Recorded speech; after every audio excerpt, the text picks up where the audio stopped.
Teriparatide promotes bone healing in medication-related osteonecrosis of the jaw, a placebo-controlled randomized trial by Sim et al. From Melbourne University. It was published in Journal of Clinical Oncology in 2020.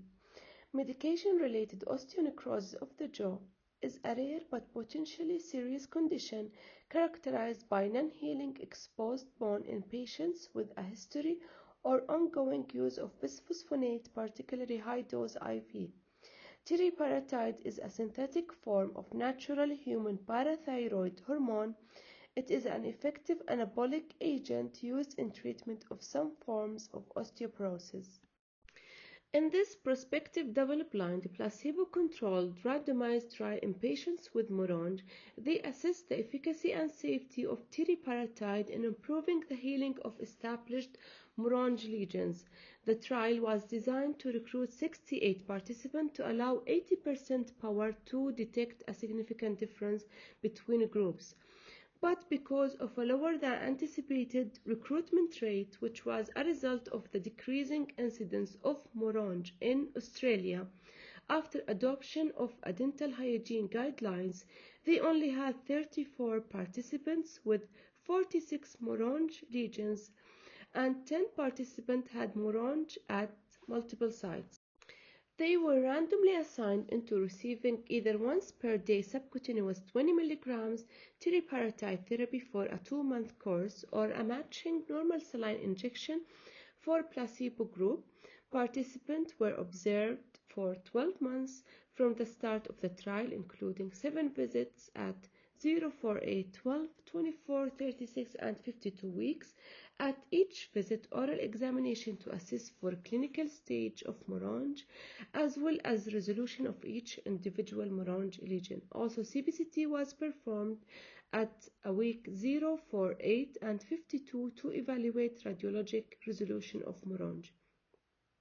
In addition, blood sample was taken for analysis of bone turnover marker P1NP. Also, quality of life was evaluated by having patients completed the validated oral health impact profile questionnaire.